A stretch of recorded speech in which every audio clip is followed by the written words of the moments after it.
Hello, my friends, and today on the podcast, let's talk about deep work. This is your highest value contribution. Burnout never comes from doing too much meaningful work, it comes from doing too much meaningless work. It's the product of a scattered mind trying too hard to please. Shallow, busy work, noise. Truth is, you will recover from burnout by embracing deep work, your highest value contribution. The work only you can do, the work they hired you for that moves the needle. If you don't protect this, no one else will, as you have, of course, by now discovered. Busy work saps your motivation, it grays you out. Your mojo cannot survive this onslaught of senseless and unstimulating trivia. Can it? Think Simon Sinek's Start With Why. Deep work must connect to your purpose. Otherwise, everything just feels like stuff to do. In the book, Simon builds a sales message, a persuasive origin story. And I invite you to think about yours right now. What do you love to do? Who are you? If you follow Simon, you'll know already that why underpins every story he tells, his decision-making process, and his work persona. When you remember your purpose, you plug back into your personal source, your truth. We live, of course, in a distracted world where multitasking is glorified. But that's really just rapid switching, which science shows us makes us less effective and less fulfilled. Deep work means choosing focus over dispersion, choosing to be single-minded instead of fragmented, choosing to deliver on big thinking instead of just rushing to meet deadlines. It needs creative space, playtime. Of course, you won't want to do this. You'll be pushed back by doubt and fear. You could make excuses, but don't. You're suffering enough as it is.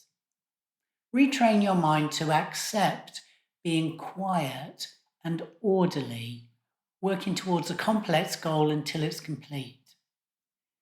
Give your mind credit for its expansive solutions and coherence, and then let it off the leash to do what it does best. This is really about being an eagle, not a budgie. As a leader, your true value is in your applied intelligence. And tight focus is what allows you to deliver this work that actually matters. In burnout recovery, it's one of the best ways to unearth your passion and start feeling alive again. When you know why you're doing what you're doing, and it matters, you will give it your full attention and create magical results. To choose this, of course, you need confidence in yourself and the willingness to back yourself. In burnout, running around as you probably are in circles with your hair on fire and also just jumping through hoops, you're much more likely to feel like an imposter. And that needs to be fixed. For this, I recommend, and I teach also, The Skills in Essentialism by Greg McKeown, how to ground yourself back in your essential fundamental worth. For example, my client Dan, partner in a top accounting firm, moved to work for a not-for-profit. Immediately floored when he got there by the chaotic culture, he really couldn't believe how disorganized they were, and he wondered how he was ever going to make it work. Coming in a little bit heavy-handed, he did lose a few key staff members, and then he was in an even worse mess. He started having panic attacks, and he was laid off work for a little while to recover. Coming to me, fear confused his every thought. But we sat down and we worked through the panic. We centered back on his extensive professional skills. He's a really bright and capable guy. He's just unused to the not-for-profit sector. even though he moved into it because he wanted a role that would make a difference.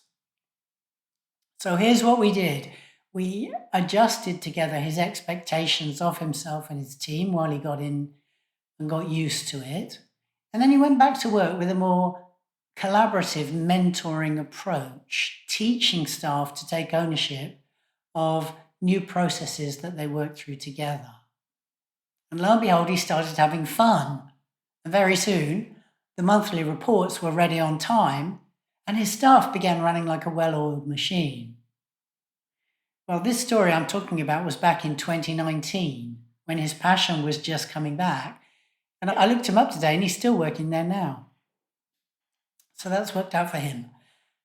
So really, that's a little bit about why you might think about returning to your passion, returning to deep work, getting embedded in the real juicy goodness of your work experience and skill.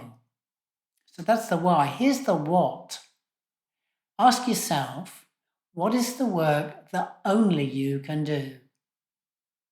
Gay Hendricks calls it the zone of genius, where your greatest strengths meet your passion to create the biggest impact. For a CEO, it could be your growth strategy. For a doctor, it could be patient care. For you, perhaps it's, creative problem solving or building into team trust or left field innovation. Whatever it is, in burnout, you've quite likely lost touch with your genius. And that'll help you see yourself now as weak, defective, hopeless. But that is an illusion. And when you create a return to your core values, that vision of yourself will change. It'll shift by itself. So let's look at that. I'm thinking now about myself in my 30s as a software engineer. My mind was very sharp. Every new challenge was an adventure that bristled with opportunity to dazzle. Problem solving was a blast, as my naive self-confidence conquered everything. And I was hugely successful at really rapid fire solutions, leaving other people in my wake. But as I was promoted up the ladder, that became a problem. I was a tough leader, unwilling to release power. And I had to learn the hard way how to mentor a team. It took time for me to adapt to an effective style of leadership. And for many of my clients, this is their crunch moment too, moving from solo technical brilliance to being a multiplier of team success. It often doesn't come too easy. Here's the trap. Most professionals spend 60 to 80% of their work week doing something that somebody else could do. Emails, admin, endless meetings, and really they're so used to taking sole responsibility that they simply don't know how to let go of the small stuff. This is why delegation and stop doing lists are so powerful, because they clear space for your real deep genius. Your value doesn't come now from being busy. I would argue it never did. It comes from forging the contribution that only you can deliver. So, what then is the discipline of deep work? How do we do it? Cal Newport calls deep work the long stretches of focused, undistracted time spent on meaningful tasks. Greg McEwen says it's the disciplined pursuit of less but better. I agree with both of those. Jim Collins argues for the hedgehog concept, where the biggest success you can create comes from relentless focus on the one thing you're best at, passionate about, and that drives results. So the principle really is the same in all three. Deep work takes discipline. And this is about saying no, setting boundaries, and military scheduling. All of those must become core skills. And here are a few practical ways that I often teach to encourage them. So firstly, block out a 90-minute focus session on your calendar. And when you see those there on your schedule, guard them like gold. Commit to any goal that you will achieve during each work hour. So commit to a goal rather than just nominating the activity you're going to do. Because what this does is it really spotlights any time that you're indulging yourself in research or procrastinating or chatting, and you can work on eliminating all those distractions. Helps you focus very tightly on the job in hand. Create a stop doing list every week, not just a to-do list. And particularly, limit who can assign your calendar appointments or send you emails or co-opt your time in some other way. Delegate or unsubscribe from anything that doesn't connect to your why directly. Have no open door policy, appointments only. I'm talking about phone calls and messages and emails as well. So when you're thinking about these constraints, ask yourself every day, am I solving the biggest problems or just staying busy? Or another way to ask yourself this is, am I doing the challenging task or just the easy, comfortable stuff, the quick stuff? Deep work is also about leadership. If you feel that your team are letting you down, another very common thing for people in burnout, your highest value contribution here might not be finishing the project yourself. It might be mentoring your staff, your team, to multiply your impact. As a technician, you might never have been taught this really deeply rewarding skill. So learn it now, try it now, practice it now. Because here's the kicker. Deep work isn't just productive, it's energizing. Shallow work drains you, feels empty. Deep work rewards you, feels fulfilling. So here's my challenge to you this week. Identify one piece of work that only you can do, your highest value contribution, and give it your full, undistracted attention for 60 minutes per day for the week. Even if you're not currently being asked to do this thing, pick a task that can unequivocally add value.